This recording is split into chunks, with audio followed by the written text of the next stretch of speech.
The moment Gracelyn Hudson stepped onto Cutter Station platform, the wind cut through her thin shawl like a knife.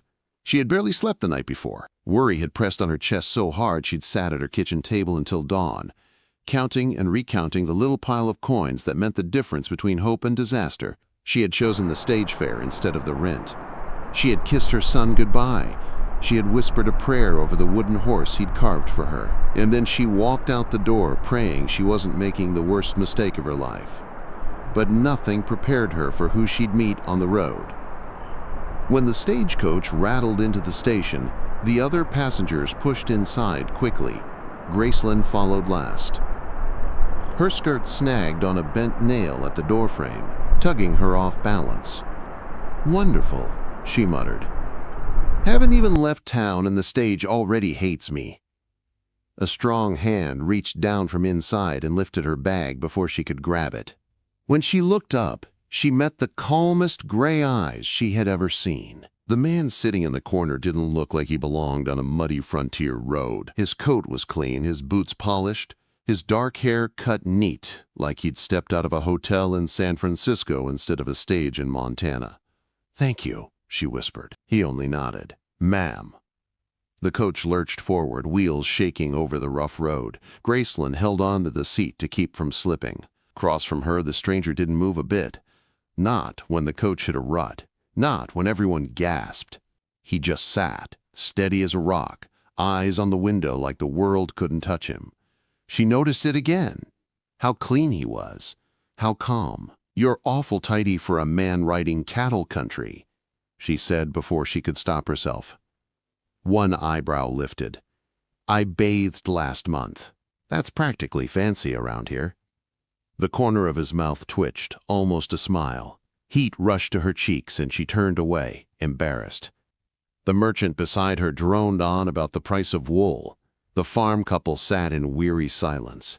The older woman clutched her carpet bag like it held all her memories. Gracelyn stared out the window, watching the open grassland roll by.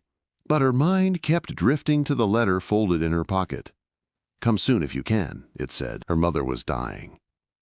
And she had barely enough money to get there. Her hands trembled as she smoothed the paper. The stranger's eyes flicked to her shaking fingers.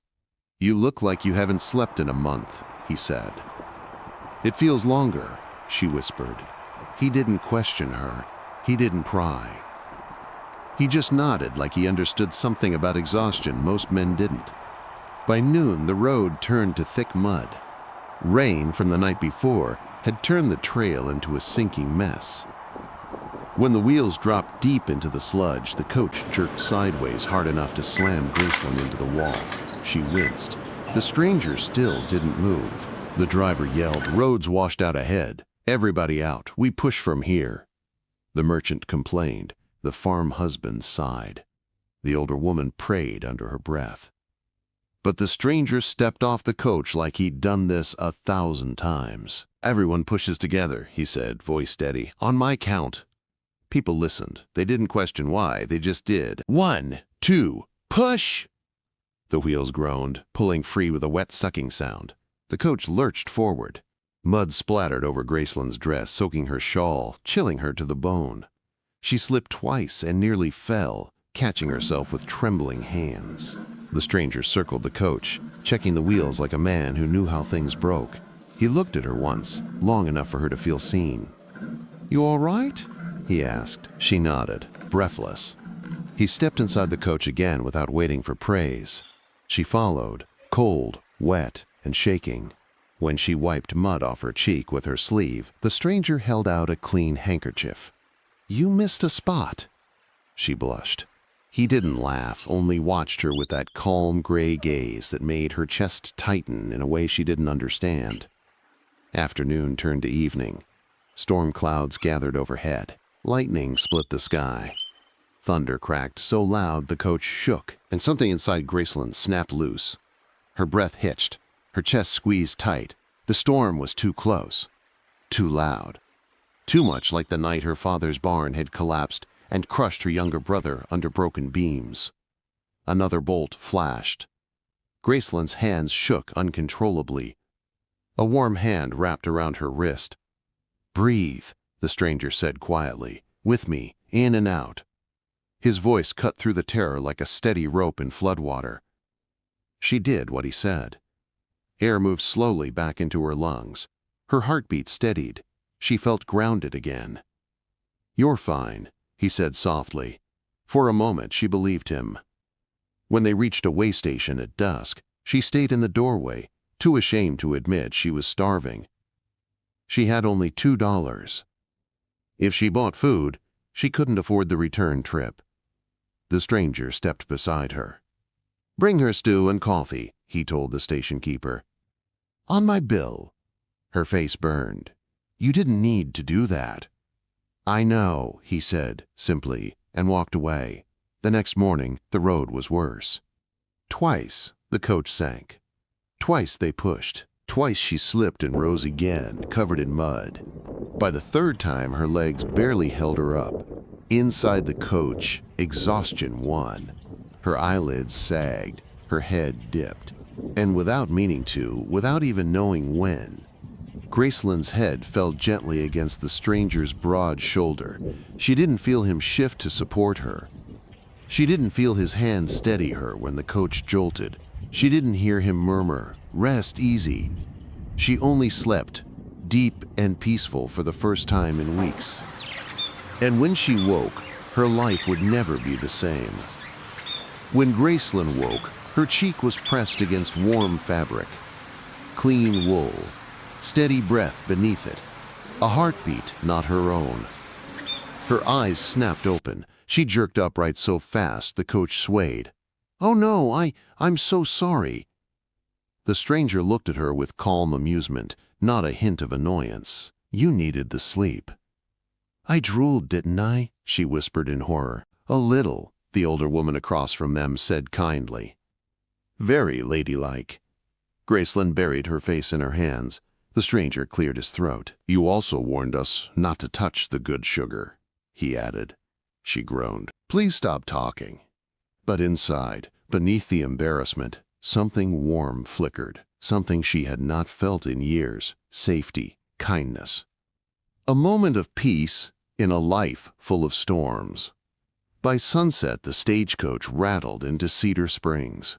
The stranger lifted her bag again without being asked. She should have protested.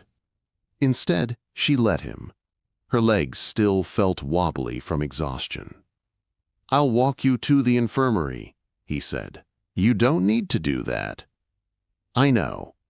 He started walking. She followed. Cedar Springs looked tired and worn, dust on every window, wood warped from long winters. But to Gracelyn, the little town glowed with thin hope. Her mother was somewhere behind those walls, alive. She prayed. They reached the infirmary. The stranger set her bag down and looked her gently in the eyes. "Good luck."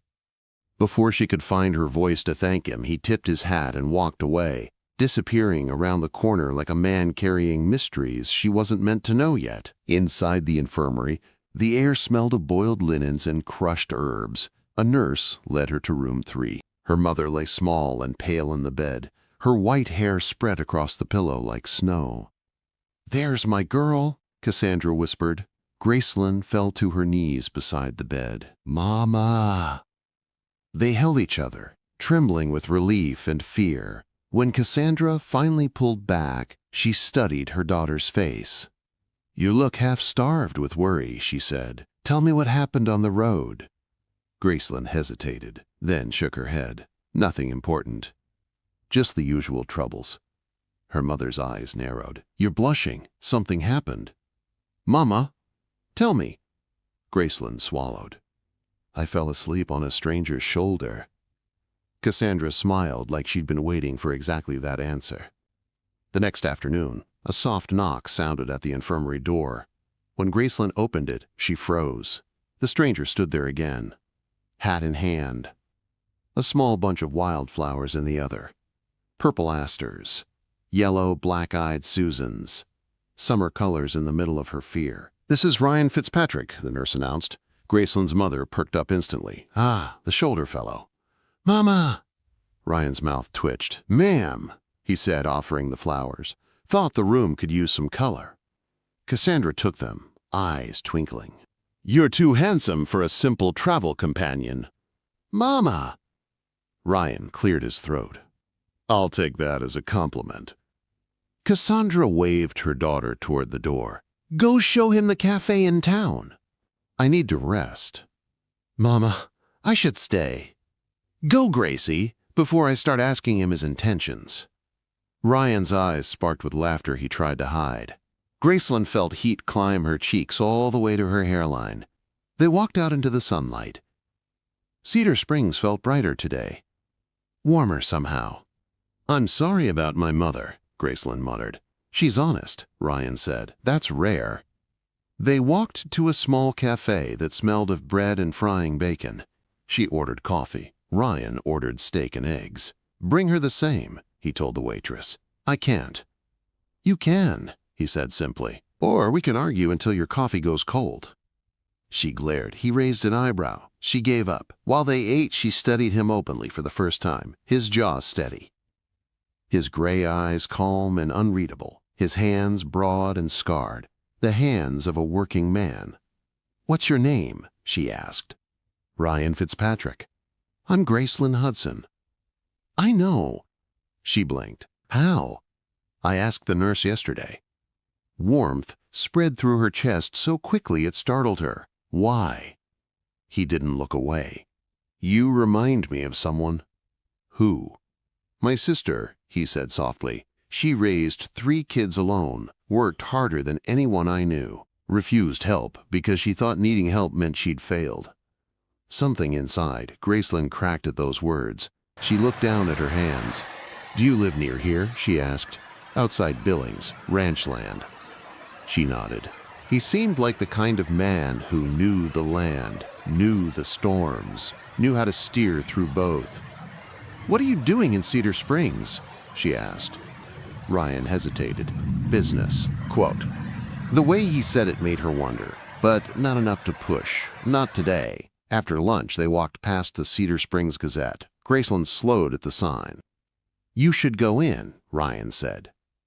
"What?" "No, I couldn't." "Why not?" "I'm not qualified." "You can read and write, can't you?" "Well, yes." "Then you're qualified to ask." He opened the door, waiting, trusting she'd be brave enough to take a step she'd forgotten how to take. She looked at him, this stranger who kept appearing exactly when she needed someone. Then she walked inside. That single choice changed the rest of her life. The next few days passed in a quiet rhythm.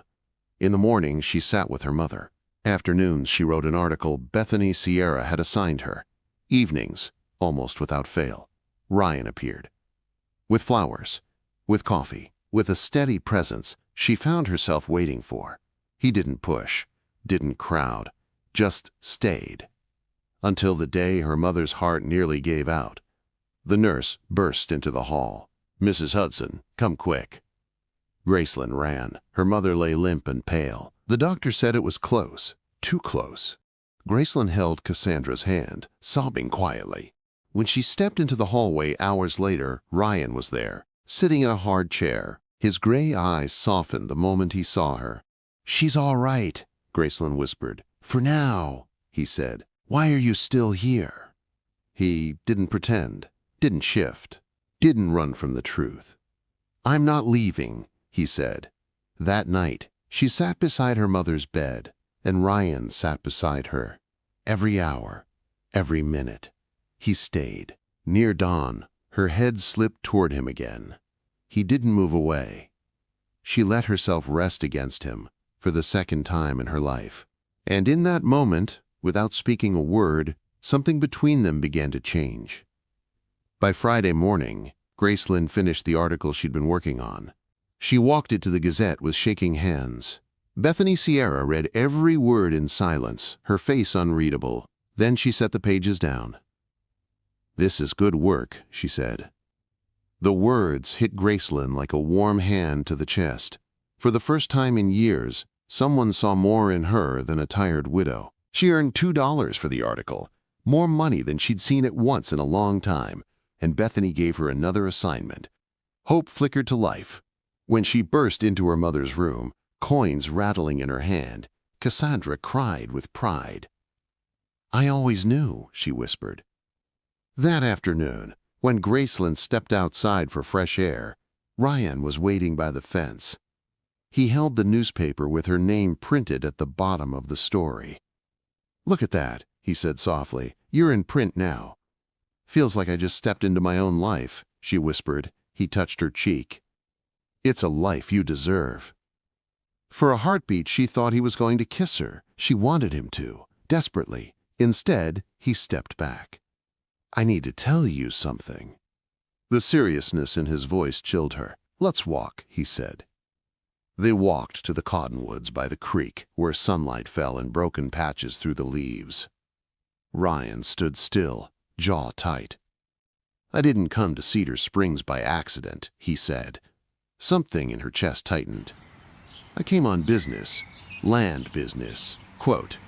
She didn't understand at first. Then he took a folded paper from his coat and handed it to her, her late husband's name, water rights, disputed claims, her land. Her heart dropped. "Why do you have this?" Quote. "Because I came here to buy it." The world tilted. "You came for my land?" "I came to protect you," he said quickly. "A group of men were trying to force you off your property. They wanted the water. They were using the law to cheat you. I bought out their claims last week. They can't touch your land now." The words didn't feel real. "You should have told me," she whispered. "I know," he said. "I was wrong. I didn't know how. I helped because it was the right thing to do, not because I expected anything from you." She turned away, tears burning. "Did you sit beside me in that coach because you knew who I was?" she asked. He hesitated. "Yes." Her heart cracked. "But everything after that, the storms, your mother, you, none of that had anything to do with land," he said softly. That was real. She didn't know whether to cry or scream. "What do you want from me now?" she asked. "Nothing you don't want to give," he said. "But I want to know if there's a chance you might let me stay in your life." Her throat tightened. Part of her wanted to run into his arms. Another part feared losing herself again. "I need time," she whispered. Ryan nodded. "Take all you need." He walked away, leaving her trembling under the cottonwoods. That night, Gracelyn sat beside her mother and told her everything. Cassandra listened quietly, her frail fingers laced through her daughter's. "Do you trust him?" Cassandra asked. "I don't know." "Yes, you do," her mother said gently. "You're just afraid to." Gracelyn bowed her head. "What if I'm wrong?" "What if you're right?" Cassandra whispered. Her mother's words had always guided her. They guided her now. The next morning, Gracelyn walked to the little hotel where Ryan stayed. He opened the door in his shirt sleeves, suspenders hanging loose, his hair mussed from sleep. She stepped inside, heart pounding. "I thought about everything," she said. "The land, the truth you should have told me, the things you did to protect me, my fear and your patience." Ryan waited, eyes steady. "I think I want to try," she said softly. "I'm tired of guarding my heart so tightly that nothing good can get in." Relief washed across his face. "I don't need easy," he said. "I just need honest." "Then here's honesty," she whispered. "I'm scared of needing someone, of losing myself." "I'm not asking you to lose yourself," Ryan said. "I'm asking you to let me stand beside you." Her breath trembled. "All right." Ryan framed her face with both hands, gentle and sure. "Is this okay?" he asked. She nodded. His kiss was slow and careful, asking permission at every moment. She kissed him back with all the longing she had buried for years. When they pulled apart, she laughed softly through tears. Ryan brushed her cheek with his thumb.